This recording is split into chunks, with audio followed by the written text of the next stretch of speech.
Shri Kalyan Banerjee. Thank you, the Honourable Speaker, sir.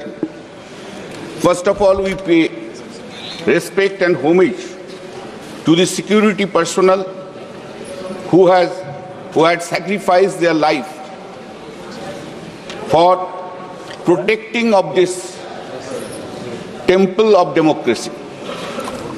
Sir, today's discussion is on the glorious journey of 75 years of the Constitution of India. Sir, I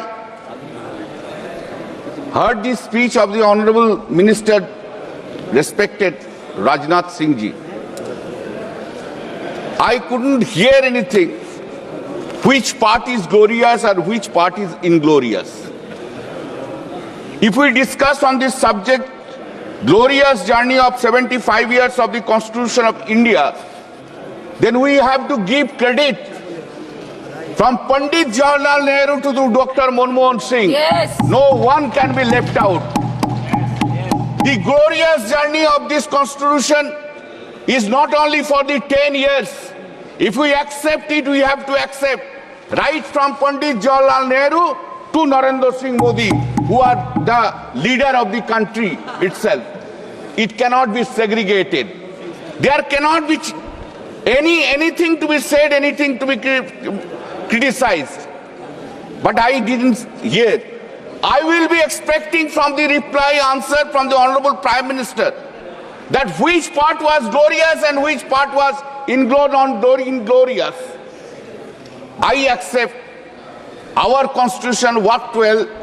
Our Constitution, our country is one of the glorious country of the world because of the all machineries have discharged their duties, excepting certain arenas which I will be coming later on.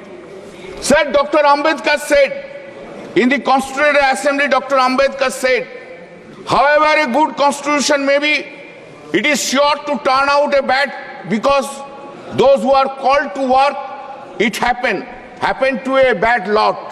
However bad a constitution may be, it may turn out or to be good if those who are called to work, it happened to be good lot. The working of the Constitution does not depend wholly upon the nature of the Constitution.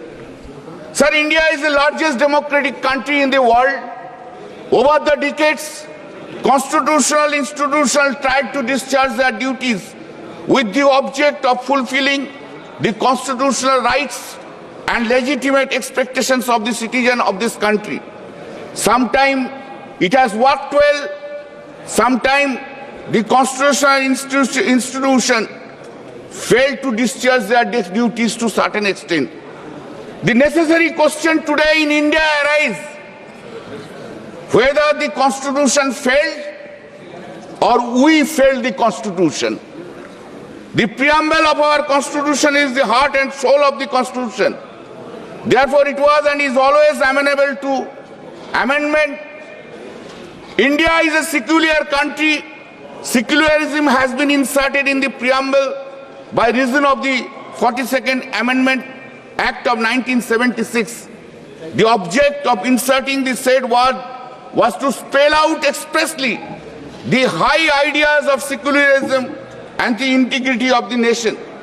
Even before the insertion of the secularism word, every Prime Minister, every Chief Ministers, every ministers of this country have considered the country is a secular. Sir, but unfortunately, during the last 10 years in the hands of the present central government, the secular fabric of the country is at stake. We can see there is a discrimination on the basis of a religion at the behest of the ruling party of the center. The minority people of the country always have a feeling that their security and their religious faith to manage their affairs in matters of religion are in danger because of the highly communal concept or highly aggressive form of Hinduism inspired by the ruling party at the center and their associates.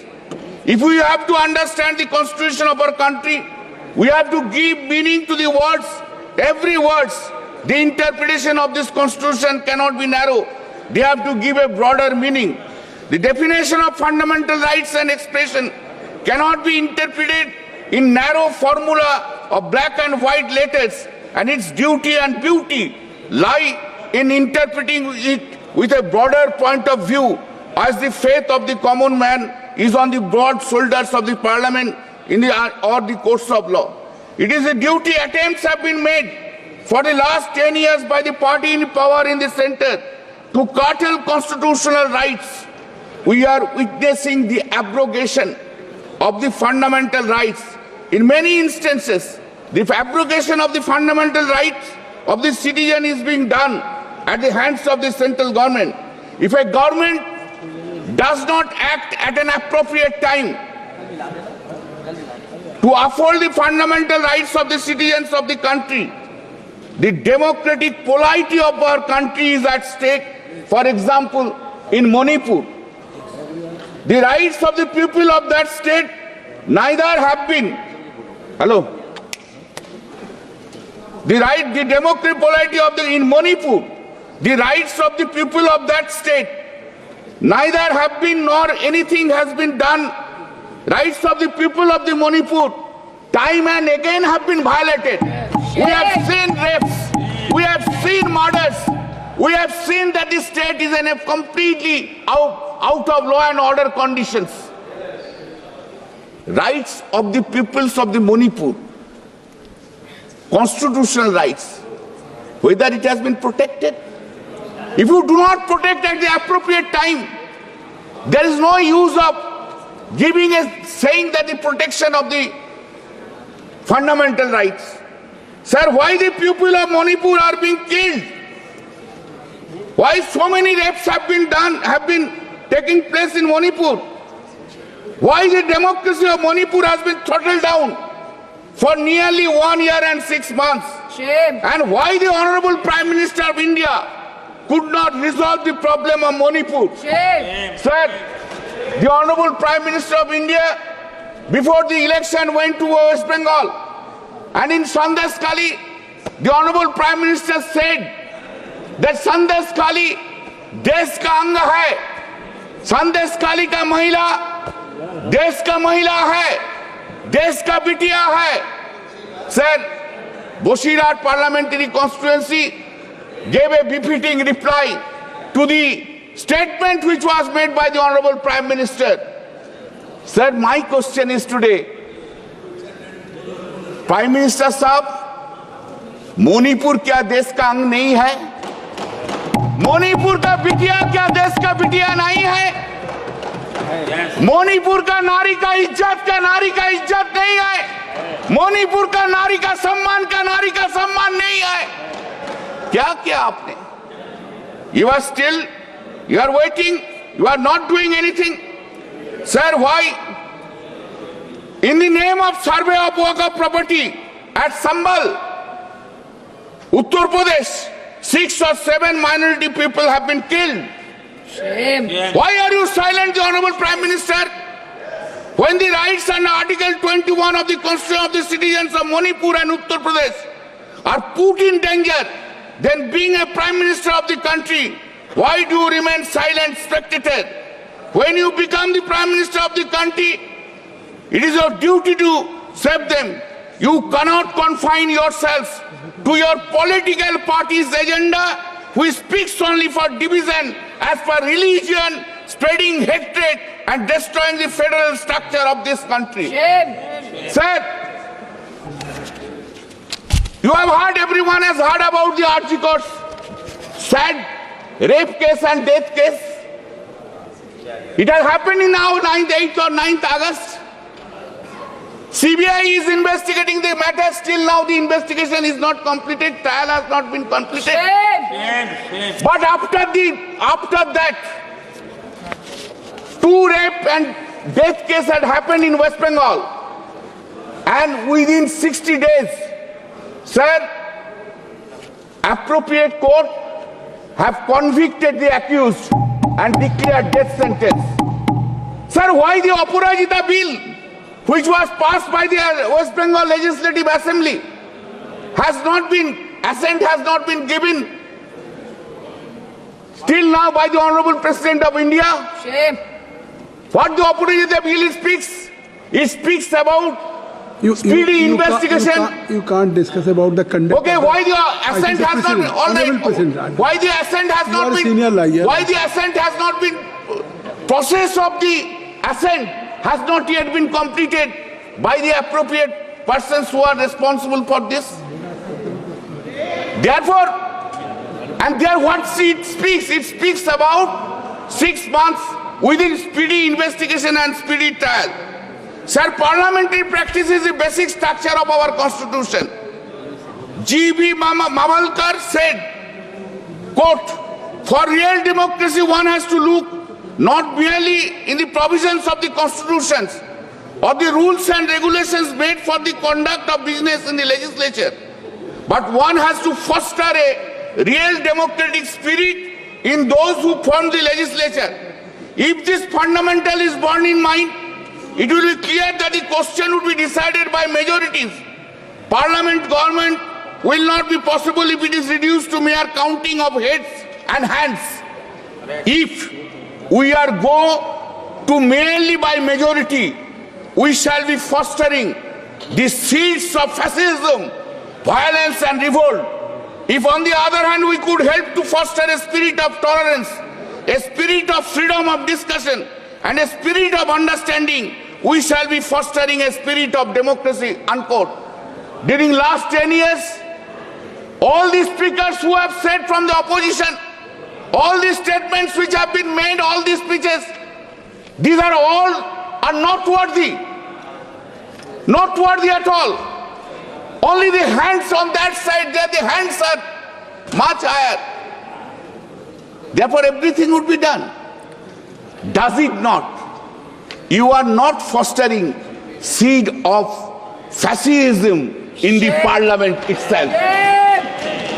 During the constitutional rights of the poor people of Bengal to receive benefits of central sponsored scheme like Manrega, Pradhan Mantri Gram Sadak Yojana, backward regions grant fund, etc., have not been given. Answer is, whenever we have raised the question, answer is, there is illegality, there is irregularity. And repeatedly we have said that yes, if there is an illegality and irregularity, catch hold of the person, arrest them, put them into the prison. We don't mind for that. But give the extend the benefits of these schemes to the poorest people of this country, of the West Bengal. It has not been done. Whether rights of the peoples, poor peoples of the West Bengal, protected under Article 14 and Article 21 of the Constitution of India, life includes livelihood, have not been destroyed by in the hands of the central government. Is the Constitution has worked or the Constitution has failed? Requirements of the of the people and fulfillment of the expectation of the people from the government do not depend upon comparative statistics of pre-2014 and post-2014. Anywhere time we will come up with the statistics pre-2014 what was there, post-2014 what is there. Sir, the present government may be happy with these statistics, but the people of the country are suffering from poverty, ill mental health, unemployment, malnutrition, lack of medical assistance, free education up to graduation level. These are only few examples. Poverty, 129 million Indians are living in extremely poverty. Mental health, 70% Indians are suffering for mental ill health. Unemployment, 8.5% in August 2024. Malnutrition, India is ranked 105th out of 127 countries. Shame. This is India. Shame. Why the constitutional right has not been extended to this? Why this malnutrition? Medical assistance also same. Education, about 265 million students enrolled in school across India, but estimates suggest more than 3.5 million students have dropped out after class 10 in the academic year 2021-20. I have lot of statistics, sir. It will take time. I don't have that much of time. One of the basic structure of the constitution is the federalism. Is being repeatedly interfered with by the central government through the office of the governors. The Honorable Supreme Court in the case of BP Singh versus Union of India 2010 6 SCC 313 held court. Governor has a dual role. The first is that of the constitutional head of the state, bound by the advice of the Council of Ministers. The second is to function as a vital link between the union government and the state government. In certain special emergent situation, he also may act as a special representative of the union government. He is required to discharge the functions related to his different roles harmoniously, assessing the scope and ambit of each role properly. He is not an employee of the union government, not the agent of the party in power, not required to act. You can't mention. At least I have already made you request about. I am reading the judgment, sir. I am reading from the judgment. I am reading Supreme Court judgment. I am saying only. I am reading Supreme Court judgment. I am reading, sir, Supreme Court judgment. How can you say Supreme Court judgment I am reading? I am not saying from my own. He made an impartial or neutral umpire where the views of the union government and the state government are in conflict. Sir, the constitution bench of the Supreme Court, in the case of Namam Rabia, held it, 2016, 8 SCC page 1. I am reading from Supreme Court judgment. Quote, a governor is only a formal and constitutional head of the executives. The Council of Ministers are the real head and virtually controls both legislative and executive functions. The principles of cabinet responsibility is firmly entrenched in our constitutional democracy and does not accept any parallel administration by the governor, unquote. Why there is a departure of these well-settled principles of law in non-BJP states, sir? Why the constitution has been saved? Why the constitution has not been worked out? Not following these principles of law of the Supreme Court? Sir, the time has come to relook into Article 361 of the Constitution. Because 361 of the Constitution gives protection to the persons designated in there not to sue, not to file against any of them, against of them is not maintainable. But today, the persons who are appointed under Article 163 of the Constitution of India, their conduct are in question, their morality is question. No one can start a criminal case for their breach of morality. This has to be relooked into. Sir, we are very proud of our judiciary. Indian democracy, I believe it by heart I believe it. Everybody. Indian democracy has been strengthened by the reason of the interpretation of the constitutional laws and appropriate directions and orders passed by the Honorable Apex Court of the country. Still then, for the last few years a question and some doubts have been arising in the minds of the people about the independency of the judiciary. Judicial independence does not depend upon the factor whether the judiciary has succumbed to the pressure of the central government or state government. No. Not only the factor. Factor is bigger. Factor is whether Indian judiciary has been succumbed to the pressure of some interested person through the media has been created. Now it is the question today. Sir, I thank you, sir. You have given me enough chance to speak. Thank you. Thank you. I wish, just I will end it, sir. I wish every provisions of the Constitution of India should be broadly interpreted, should be extended to the poor people of this country, give the benefit of the directive principles of the Constitution, so that not a single poor people remain hungry in our country. Should a single people should not remain in unemployment. Should a single people should not be any jail. Not a single one. Thank you, sir.